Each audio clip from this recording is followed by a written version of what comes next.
Nature is not a place to visit, it's our home. Nature is all that we see. Animals, insects, disappearing into their surroundings, using deceptions, disguises, lures. Nature is all that we hear. The call of an eagle, the hiss of ocean spray, the rumble of thunder, the doings of a cricket.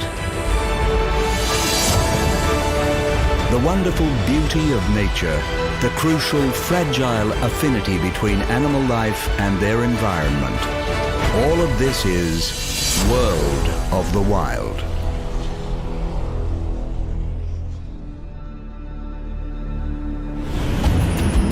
The northernmost part of the globe, the Arctic, is a windswept polar desert. Here, during the brief summers, temperatures never rise above 10 degrees Celsius. While the long winters can average -40, it is one of the least hospitable places on the planet. Life here has developed remarkable responses to this icy environment. In this episode, we meet polar bears, walruses, killer whales, moose, and wolves.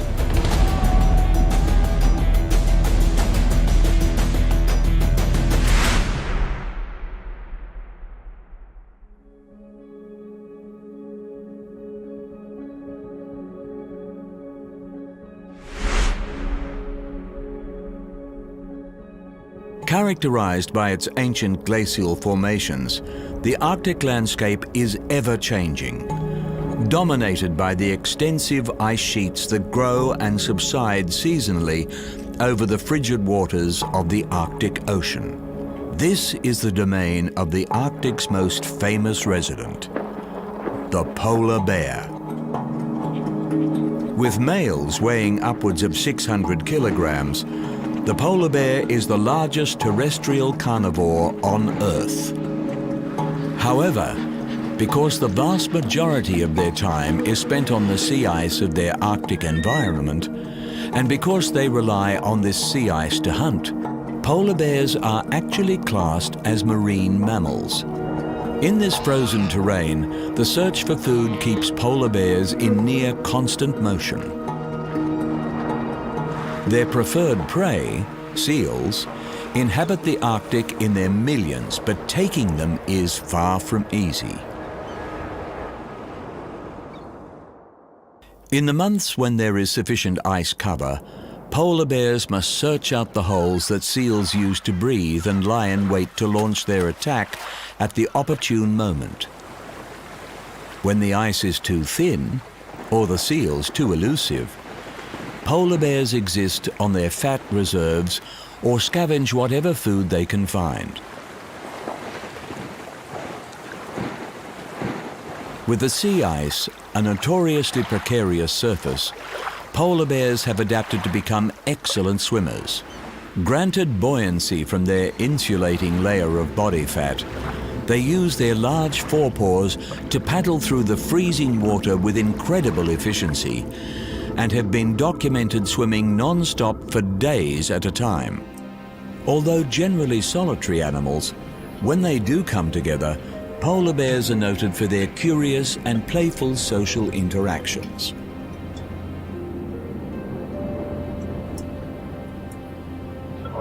Young males especially can form friendship bonds and engage in play fights in order to prepare for mating competition later in life. Superbly insulated against the harsh Arctic winters, polar bears are active year-round.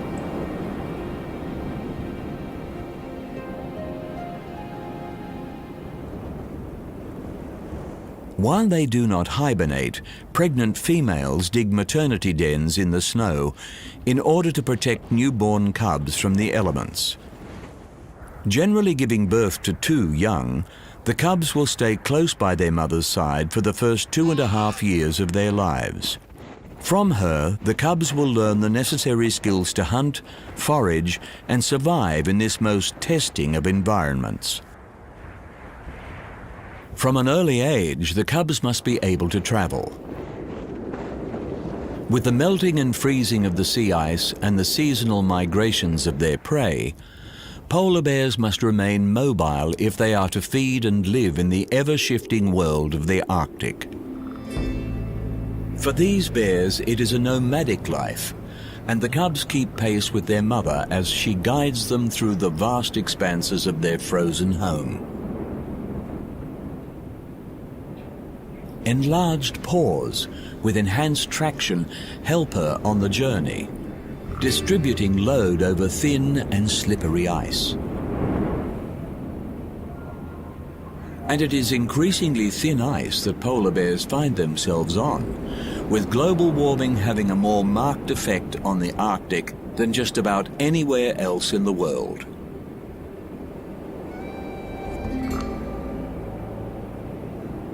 Shrinking ice sheets equate to a shrinking habitat for polar bears, and with the ice breaking up earlier each year, their prime winter hunting season is also being reduced, driving bears to shore with insufficient food reserves to endure the lean summer months.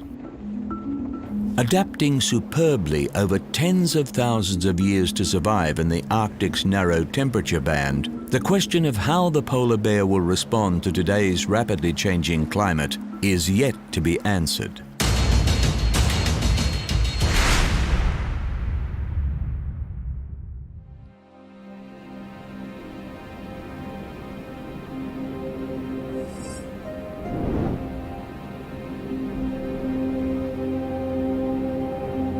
At first glance, the desolate, forbidding landscape of the Arctic appears utterly unreceptive to life. Yet this cold, barren world harbors a specialized and surprisingly abundant biome, not the least of which is to be found in the surrounding waters. Walruses are the largest seal species in the Arctic and the second largest in the world.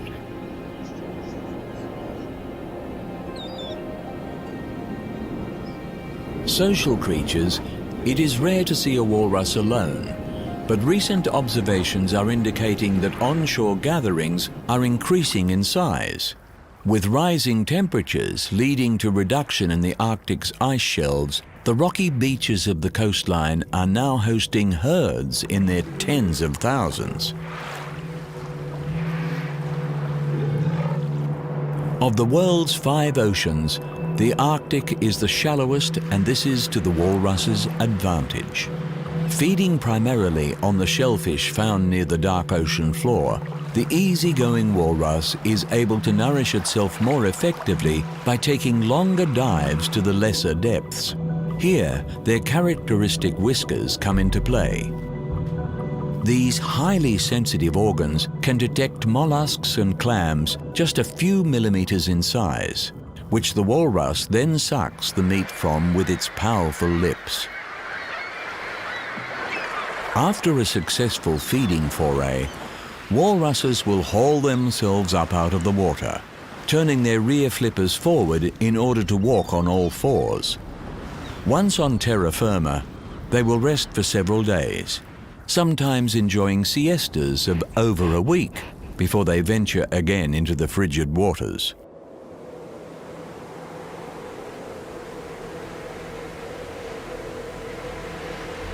Because the Arctic Ocean is salt water, the water temperature must drop to minus 1.8 degrees Celsius before freezing, and the walrus is perfectly comfortable in these sub-zero conditions. Up to 10 centimeters thick in places, the wrinkled skin of the walrus covers an even thicker layer of blubber beneath. Not only does their blubber insulate them, it can also be converted to energy in order to see walruses through the Arctic's lean times when feed is less plentiful. Curiously, the purpose of walruses' most recognizable appendage, their tusks, is somewhat unclear. These elongated canines can reach a meter in length and were once thought to be used in feeding, though more recent research has shown this is not the case. Instead, it appears the tusks are more of a multi-purpose instrument used in self-defense, for hauling their weighty bodies out of the water, and for maintaining breathing holes in the ice. Importantly, as males with the largest tusks have the most success in breeding, it seems the tusks are a status symbol in walrus society, one that's irresistible to females. Weighing over a ton, due to their enormous size, adult walruses are rarely predated upon in the wild. During the 18th and 19th centuries, the demand for walrus products, including tusks and oil, saw the species severely overhunted by European sealers. With several resident populations driven to extinction, in the 20th century a ban on commercial walrus harvesting was put in place. Thankfully, the numbers have been able to recover, and these gentle giants can remain relaxed about their future in the Arctic.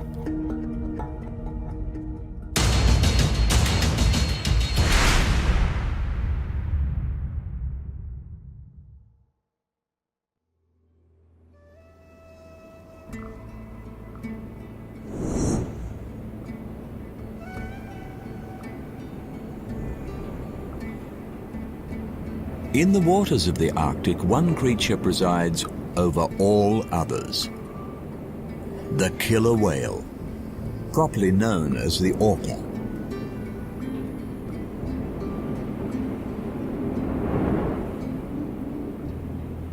The imposing and unforgiving world of the Arctic is also a place of raw and profound beauty.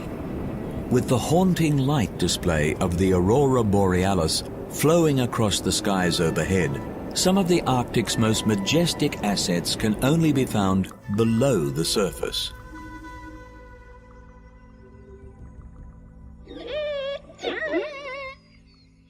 The largest members of the dolphin family, orcas, are actually more closely related to dolphins than they are to whales. And while they can be found in all the world's oceans, they remain a secretive species, and their migratory patterns are poorly understood by science. In the waters of the Arctic, orcas are considered frequent visitors rather than residents. Traversing the seas in complex, highly stable family groups, or pods, the social structures of orcas are comparable to highly intelligent terrestrial animals, including humans.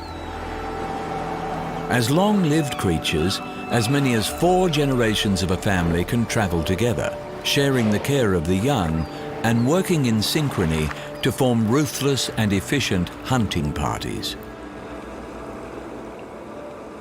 In the Arctic, the abundant resident seal colonies make up the preferred diet of killer whales, with seals seeking refuge from these marauding predators on the shoreline. Orcas have developed a remarkable hunting strategy.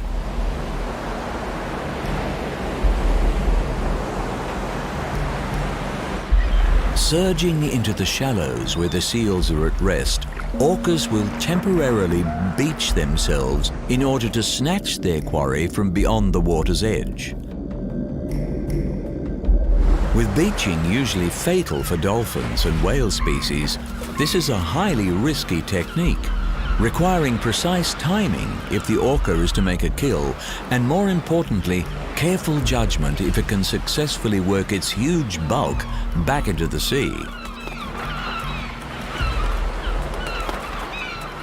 These beach attacks are not instinctive to orcas, but can mean the difference between feeding or going hungry in the Arctic.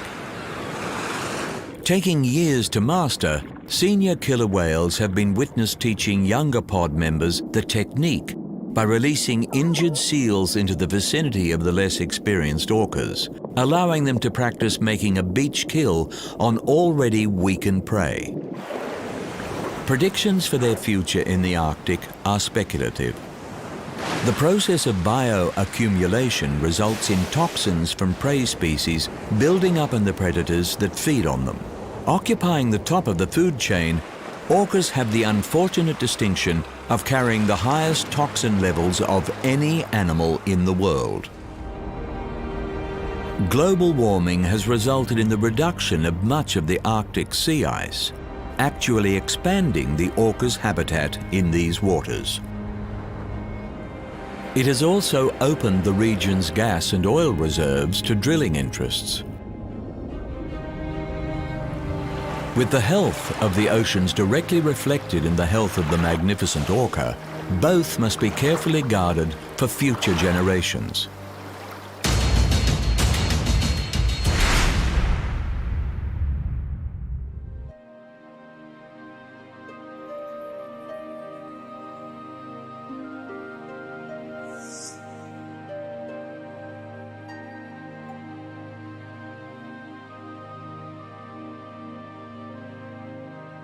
Also known as Arctic elk, the largest member of the deer family, the moose, is a true Arctic survivor.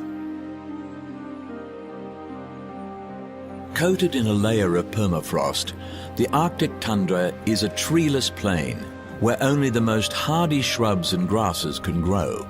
Few large animals are capable of existing here. But dividing their time between the most luscious subarctic forest surrounds, moose are frequent inhabitants of these exposed plains.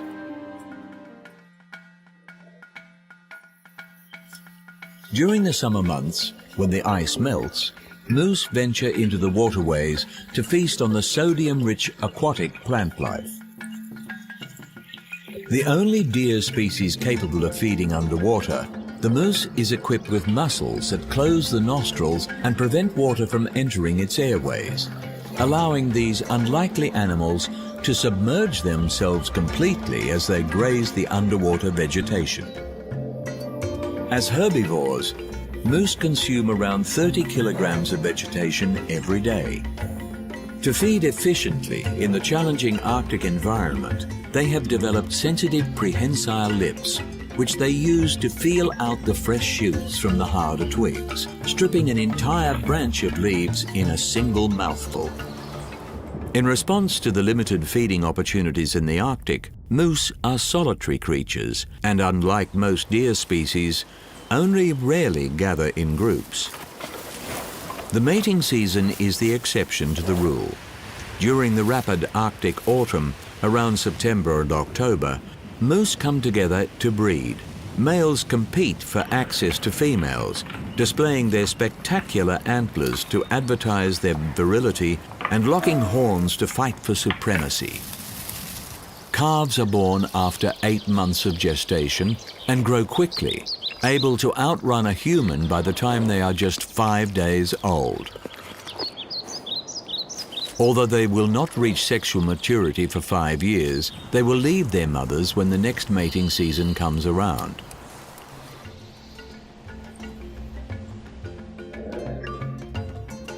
The hollow hair of the moose pelt provides excellent protection against the elements of the cruel Arctic winters.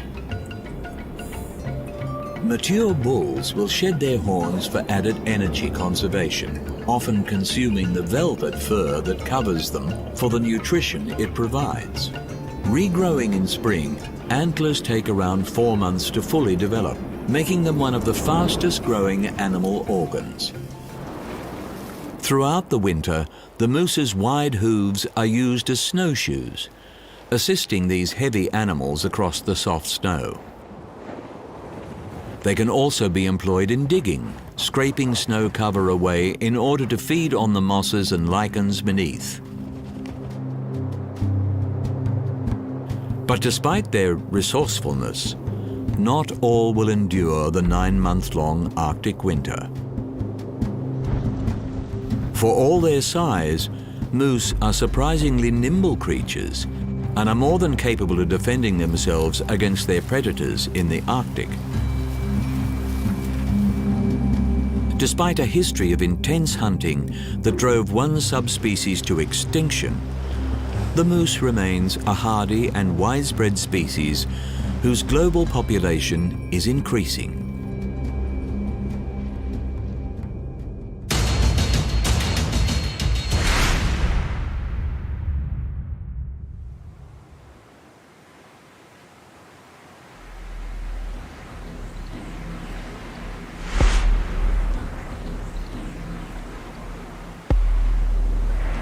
Widely feared and persecuted by humans for its attacks on livestock, in the largely unpopulated Arctic, the mythic wolf remains a commanding presence. Once among the world's most widely distributed mammals, wolves occupied many habitats across the globe, from deserts to the Arctic tundra. In the face of deliberate eradication campaigns, today the Arctic stands as an enduring stronghold of the wolf. Here, a range of subspecies cohabitate, including the white-coated Arctic wolf. The largest members of the dog family, wolves are closely related to domestic canines. But genetics is one thing and behavior another, and the untamed wolf has an arsenal of adaptations to life in the Arctic wild. Preferring to target the vulnerable members of prey, animals such as deer and moose, wolves hunting as a pack or individually are capable of taking down species far larger than themselves. In the harsh Arctic environment, even the best hunters can go a long time between kills. And to make the most unreliable feeding opportunities, wolves will gorge on their victims, consuming nearly 20% of their body weight in a single feeding.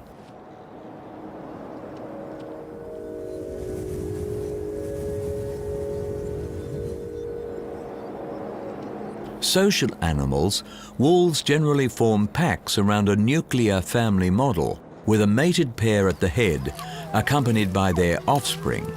With around 5 to 11 members, generally only the alpha pair of the pack are permitted to breed. With the breeding pair usually working the hardest during pack hunts, when a kill is made, they will eat first, feeding on the nutritionally rich organs so that they can continue producing healthy pups.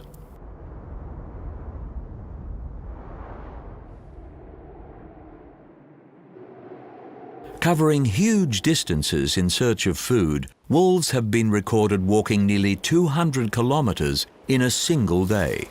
Equipped to contend with the challenging conditions of the Arctic, even when traveling over ice and snow, wolves are able to maintain the temperatures of their footpads just above the tissue freezing point. With longer legs than other canines and enlarged front paws, wolves can move efficiently even when faced with deep snow.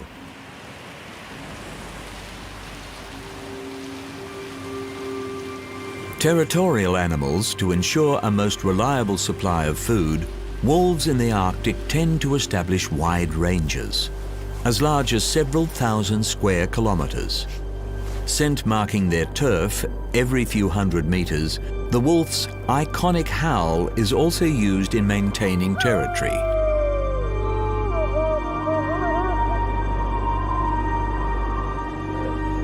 Fiercely defending their borders, territorial fights between rival packs are one of the major causes of wolf deaths in the wild.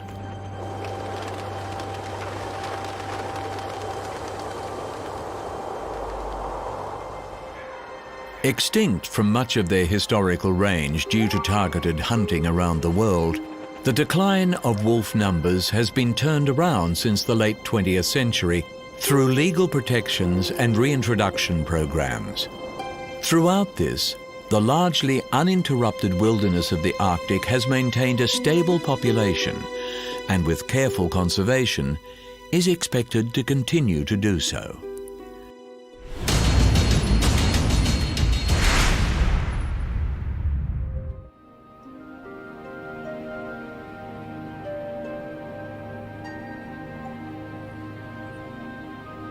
In the Arctic, looks can be deceiving, and while outwardly hostile to life, this unique polar environment is alive with an intriguing array of specialized inhabitants. In this episode, we have met polar bears, walruses, orcas, moose, and wolves. For all its ferocity, the Arctic is a surprisingly delicate place, particularly sensitive to the effects of a changing climate. And with one of the most potent greenhouse gases, methane, stored in the Arctic's permafrost, the loss of ice cover here would accelerate the effects of global warming, a tipping point from which the Earth would be unlikely to recover. Distant from most of humanity, the Arctic is nonetheless connected to us all, and it is up to all of us to preserve it, not only for the sake of the Arctic, but for the sake of the world.